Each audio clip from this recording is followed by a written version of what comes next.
Hello, it's September 2024, and this video is going to be personal in nature. And by no means am I stating or implying that I'm the only person with these kind of examples in life, because I can almost guarantee there are many people who have many stories of their own who can perhaps relate to what I'm about to talk about and share. Now, I also want to say that the people that I'll be talking about in this video were influenced by my mother, who really caused me a lot of grief throughout my life since I was very young with official types.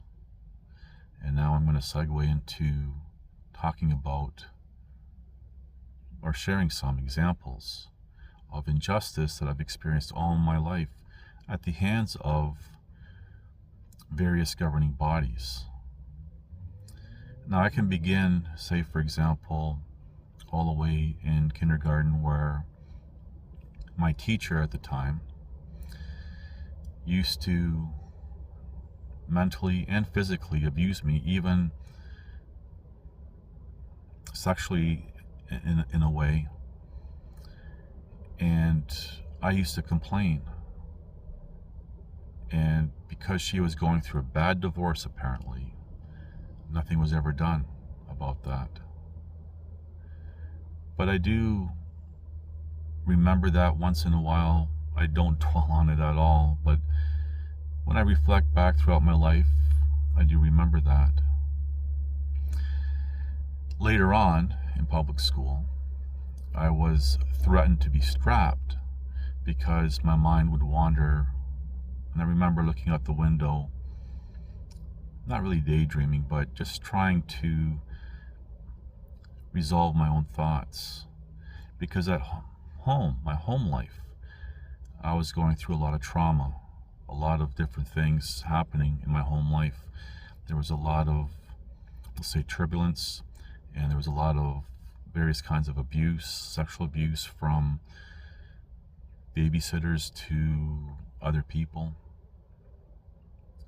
And I was dealing with a lot, I remember, in those years. And I remember even having some sort of cardboard put around my desk trying to help me focus. It didn't help because my home life was impacting my school life.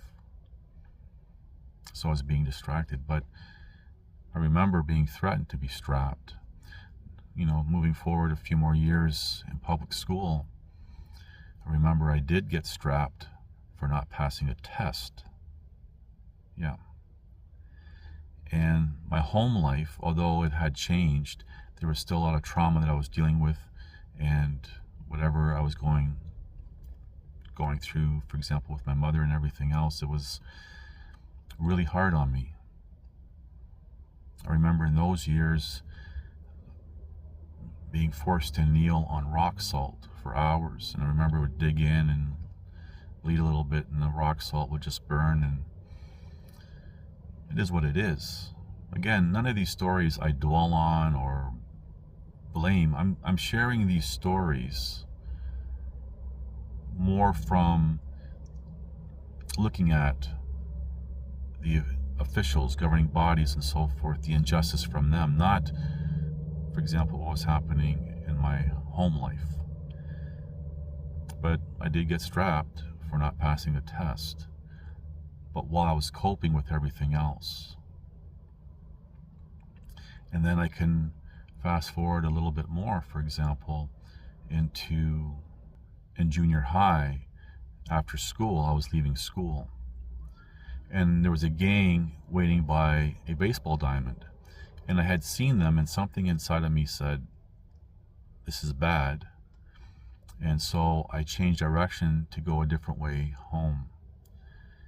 And they all ran up. I think there was maybe 14 of them. Long story short, they all jumped me at the same time. I remember grabbing my arms and my legs and beat me and left me for dead. Eventually, I crawled my way back into the school where a teacher had started to give me aid and so forth. Now, where the injustice by governing bodies come in this story is none of those people that beat me and left me for dead were held accountable. One person apologized so they wouldn't get in trouble, and any charges that were laid were dropped. Meanwhile, I had suffered some pretty severe injuries, some that could still be seen to this day. There was no justice there again for me. And again, my home life, I was still dealing with a lot of trauma and everything else. So my life at home wasn't easy at all. Fast forward a little bit. When I moved out when I was 17 years old, after surviving being deliberately poisoned for some sort of insurance trust fund thing,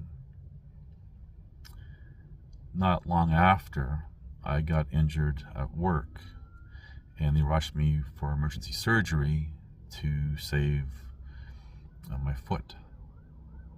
And while I was in the recovery room, there were 5 to 6 female nurses. Now keep in mind, I was knocked out and I was coming to, and I could hear them, and I can open my eyes a little bit and see a little bit blurry, but I could definitely hear them. And they were talking about how big I was and making those kind of comments, and lollipops and stuff like that shaped as sex organs and everything else. And by the time I was being pushed down the hall to the room that I was in, my girlfriend at the time was waiting out in the hall, and I remember she had touched my shoulder, my right shoulder, as I went by, and I came to, and she was standing to my left side, and I told her what happened, that they were touching me and making all these comments and everything else. And I asked to talk to a nurse, a head nurse, and then, long story short, I ended up complaining to administration. Now, I'm still pretty young, so I'm trying to learn everything here, and they didn't want to disclose who the nurses were for their privacy, the irony there, and they didn't want to do anything. And I spent off and on over maybe a span of almost a decade trying to make complaints. Well, I made complaints at the time with the police, and they didn't want to do anything. In fact, they threatened to charge me, and they said to me, why would I want to do that to people who help others? So there was no justice, and I went to, over the years, off and on, talking to different lawyers and them filing complaints and everything else, because it bothered me to the sense of I don't know who they were, and I could be walking into a hospital and they would recognize me or something to that effect. I don't know, but I ended up having to abandon it because, well, my story actually goes into the woman that I married. And I've done a video specific about this. My sexual assault complaints against those nurses show up on the police computer database, governing body with the government, but not clear that I was the complainant. So it's automatically assumed that I was the one committing the acts, You gotta think how many complaints over a decade. Form of injustice. There was an event where I found myself, and I'm going to be very vague and just get through this, but I had found myself in the middle of a riot scenario, and I was trying to get myself out and a couple other people that were with me out, and I defended myself, but because I managed to defend myself successfully, I got dinged for that. And I remember, even with all that, the lies that were being said, what are you going to do? So that said to me, you can't defend yourself, at least here in this country. But anyway, I had mentioned about these complaints against these nurses and how that ended. The woman that I married, as many of you probably already know, she was sex trafficked, and I met her in the beginning of that. And I tried to help her and get her out of that, and she wanted out. The first time that I had seen her, she was in a corner crying, saying that she's not supposed to be here and all this other stuff. And anyway, that's how we met.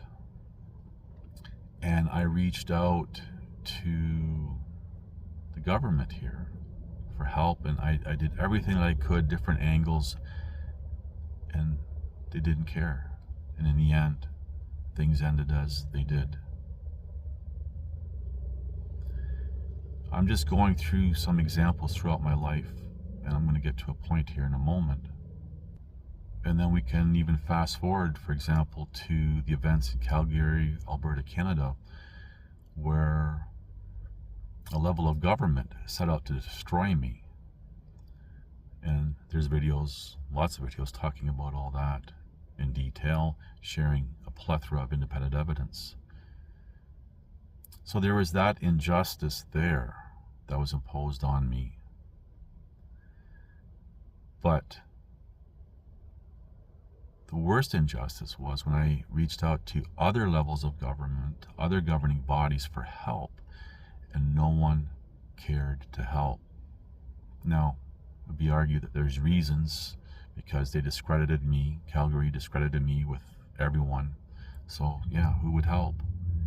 For example, when they said that I mimic a pedophile grooming a child, there were no children involved, no underage people involved, nothing. They said I mimicked. And people are not going to hear the word mimic. They're going to just hear the last half of it and remember that. So there's a 2-in-1 injustice that was done to me and left me living in the aftermath of all that. Any time in my life that I've asked any governing body for help, I never got it. And I can continue on with many, many examples. But anytime I've ever asked a governing body for help, I've never got help. In fact, if anything, things became worse for me. So what can you take away from all this? Well, as I said before, I'm not the only one who's experienced injustices throughout their life and dealing with government or governing bodies. But you cannot let these types of things redefine who you are. For example, become bitter and angry and frustrated and whatever. It is what it is. You overcome, adapt, and move forward mentally. And if you can think of anything else that you yourself can take away from these stories and my life or whatever, then I'm glad. And if you're somebody out there, perhaps even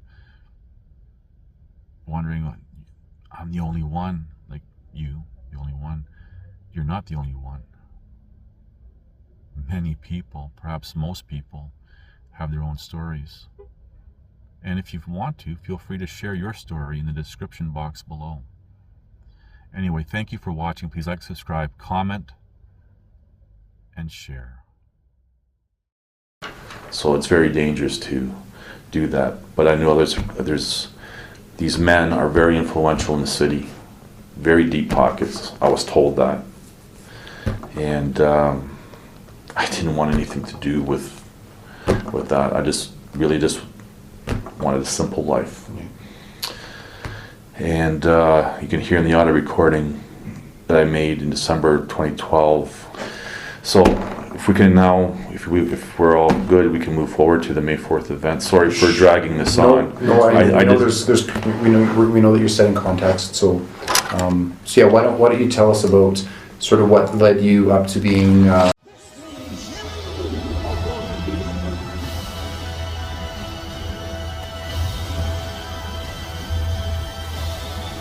Listen to this and write it down if you can't remember it. You're never going to outgrow warfare.